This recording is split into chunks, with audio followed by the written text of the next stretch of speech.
Welcome back to Vivid Noise, and today's episode is going to be a little more straightforward than the usual fare. In my typical Vivid Noise episode, I'll pick a game as like a starting point and then build from there, talking about a bunch of other games which relate to it in some way. This time, I want to dedicate the entire episode to Flatout 2 and the various systems which really make it an incredibly unique racing game. Many people have already spoken very positively, in fact, about this game and also the original Flatout and Ultimate Carnage.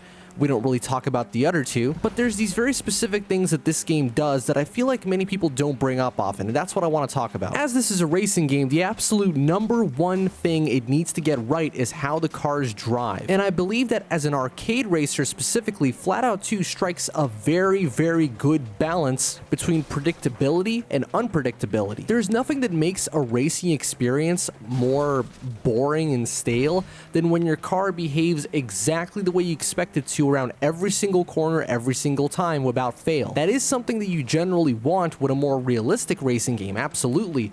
But when it comes to an arcade racer, especially one that has a focus on carnage like this one, you can't have your car be completely tame. There's a certain element of risk with almost everything you do in this game that doesn't involve just, turning left and right. The effectiveness of aggressive driving, for example, can be very heavily dependent on not just how the physics engine is feeling, but also the weight of your car. Even though Flatout 2 doesn't necessarily have car classes, like yes, it has vehicle categories like derby, race, and street, but it doesn't necessarily discriminate against light, medium, and heavy vehicles, for example. Despite that though, the physics engine does require you to really think about how you want to approach each race depending on what kind of car you're driving. And back to the handling model, whenever I ask myself the question, why do I enjoy Flatout 2's campaign so much despite it actually being incredibly repetitive, I realized it's the way the cars drive. Not just because they're fun to drive, but because, again, there's that risk and there's that freshness. The races stay fresh no matter how many times you do them,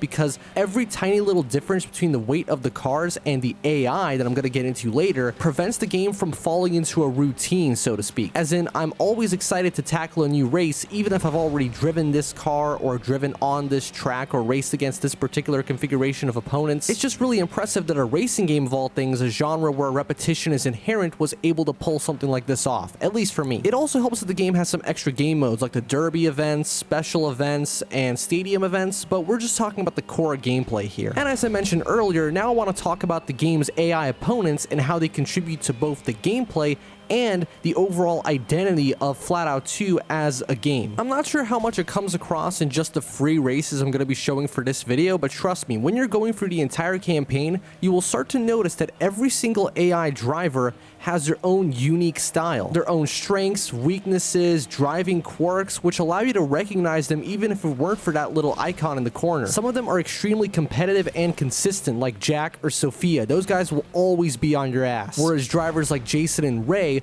could be complete wild cards. One race they might be your biggest nightmare, and in the other it's like they're not even in the race. I find that Jason tends to be a lot more of a problem than Ray, but you never know. Both of them can sneak up on you at any point. Then you've got opponents that tend to do a lot better in the derby events, like Frank or Sally. And then finally you've got Katie, who can put up a fight, but it's explained in universe that she has some like really bad anxiety or something and tends to spin out a lot. In a lot of ways, Flatout's AI is very similar to what Forza would end up doing with its drivatars, except not dynamic, obviously. They have their preset behaviors, as opposed to the drivatars who supposedly develop and learn as you play the game. This brings me back around to that element of unpredictability. The fact that you've got a mix of opponents that are very consistent and those which aren't quite as consistent allows the game to constantly remain dynamic and exciting while not feeling totally random. You've got a couple opponents that you know for a fact will perform a certain way and others which you're not so sure of. That's what keeps you on your toes. It's not too much of one or too much of the other. The way that the core gameplay is affected directly by the opponents allows them to feel almost more fleshed out than some actual characters in some newer games. And yet all they get is a single portrait, a short little description, and a preference for a certain kind of vehicle and color palette. In fact, at least for me, that minimalistic approach is exactly what leaves the door open to my imagination and allows me to sort of come up with personalities for these characters based on how they drive,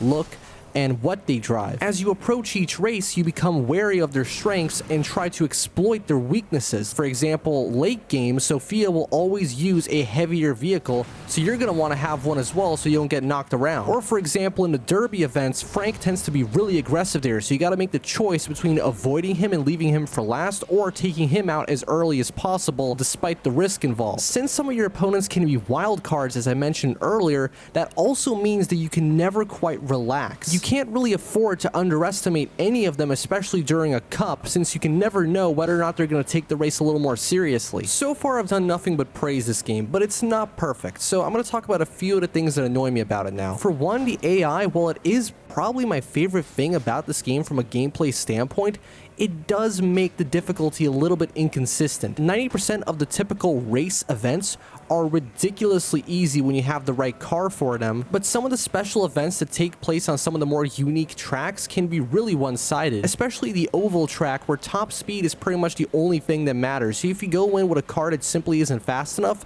you literally can't win, like it's impossible. Sometimes the difficulty can also come from the inherent design of the tracks. For example, there's a couple figure-8 style tracks where the road crosses in the middle, and it's pretty much up to chance whether or not you're going to get absolutely destroyed when all of your opponents come in at the same time. You're probably going to want a heavier vehicle for those ones. Although speaking of damage, to bring it back round to positive, I completely forgot to talk about that during the part of the video where I talk about the handling. Flatout 2's damage system, I believe, walks that fine line between being simply visually pleasing while also having a gameplay function that isn't overly punishing. A lot of racing game damage will fall into either one of two categories. There's the kind of damage where it's just visual and it doesn't matter at all, and then there's the kind where every tiny little dent can affect the way your car handles. With Flatout 2, it's kind of a fusion. You can take quite a beating and have it remain purely visual, but if you get to the point where your wheels start to fall off, that's when the handling gets affected. Not to mention that a hard enough collision can simply explode your car and end the race right there. I'd say Bugbear's approach to damage in this way was a pretty smart move, since you don't want it to be too punishing as an arcade racer,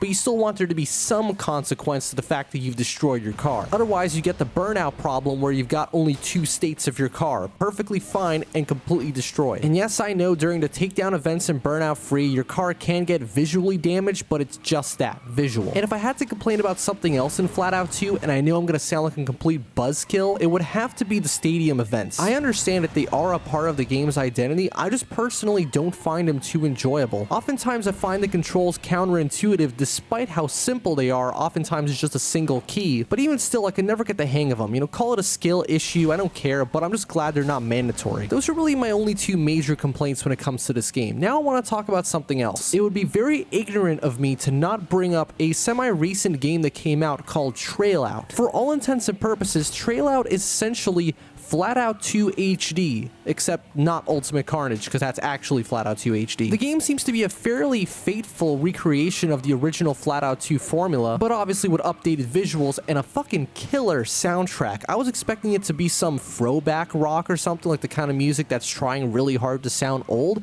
but no, there's a lot of really modern metalcore on the soundtrack that doesn't sound like it's trying to appeal to a certain older demographic. It's just kind of like the kind of music that I would expect to hear in Flatout 2 if it had come out today. I could definitely understand the argument that a game like Flatout is creatively bankrupt, but I personally don't find it too offensive. Let's face it, the Flatout brand is dead. Free was terrible, Head-On existed, and Flatout 4 existed. Bugbear themselves have moved on to Wreckfest, and while it's a similar game, it's still very different in its identity. So having a clearly very passionately developed game carry that torch while respecting what made the original game good, I mean, it's even got all these custom characters and stuff with, I'm assuming, their own unique gameplay identities as well, can only be a good thing in the long run. As long as games like that are made, the original flame of whatever it is that you like that might not be around anymore will still be there. Check out Joyless's video, That GTA Free Feeling, for more on games that carry on a certain element of a different series, even if it's not made by the same people. Of course, when you're blatantly recreating an existing experience like how Flatout does, you gotta make sure you do it right, because otherwise there will be pretty much no value in what you're doing. You're just doing something else, but worse. But when it's done well and respectfully, it can certainly be of value not only to people who are attached to whatever it is that you're copying, but it can also introduce a whole new generation to those same new core ideas. Thank you so much for watching another episode of Vivid Noise, and I'll catch you guys at the next one.